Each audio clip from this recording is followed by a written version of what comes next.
السلام علیکم. د مسلمانانو خصوصا زموږ تاسو په هیوادونو کې یو شی چې د خلکو ژوند یې تریخ کړی دی د سترګو تاثیر دی. ډېر خلک په دې اړه ماته مسیجونه کوي چې ما باندې سحر شوی، ما باندې سترګې لګېدلي یا ما باندې جادو شوی دی. راځئ نن درته په دې لړۍ کې د سترګو په تاثیر باندې غږېږم. د جادو د پیریانو نورو مسایلو باندې به درته وروسته بحث وکم، خو نن درته د سترګو په تاثیر باندې غږېږم. آیا د سترګو اغیز تاثیر حق دی؟ یعنی نظر چې موږ وایو په عامه اصطلاح کې حق دی، رښتیا تاثیر کوي او که نه؟ پیل د قرآن کریم په یو آیت درته کوم. دا ثابتوي چې د سترګو تاثیر یا اغیز حق دی.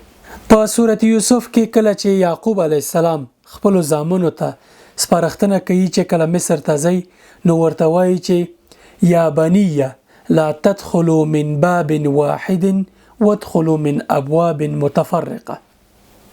ای زامنو کله چې تاسې مصر ته دننه کیږئ یعنی خپل ورور څنګ ته ځئ د یوسف علیه السلام خواته نو له یوې دروازې منه ننوځئ.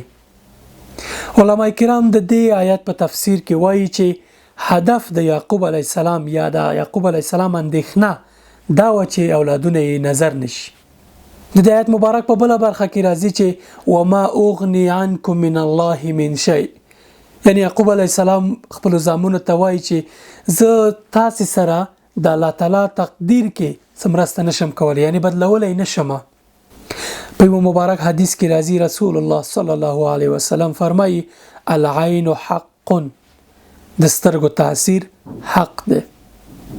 یو بل حدیث مبارک کې راځي چې رسول الله صلی الله علیه وسلم فرمایي سترګو تاثیر حق دی ان دومره چې حتی انسان قبر ته دننه کولی شي. خو یو شي ته پام وي، هر شی سترګو تاثیر یا نظر باندې مه ورچوئ.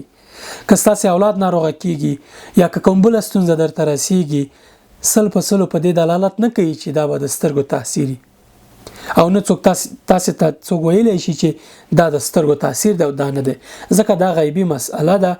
ځان په تشویش کوئ مه دې مسئلې ته، یوازې موږ تاسې هغه وقایوي تدابیر نیسو چې هغه دعاګانې دي او الله تعالی باندې توکل دی.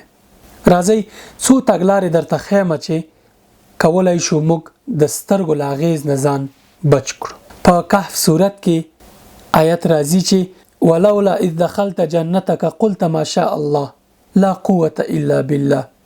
هغه مخاطب ته ویل کیږي چې کله ته چې خپل جنت ته ننوتلی، یعنی خپل باغونو ته او خپل هغه هر څه چې دی جوړ کړي ځان ته چې هغې ته ننوتلی، نو ولې دې نه ویل چې ما شاء الله لا قوة الا بالله؟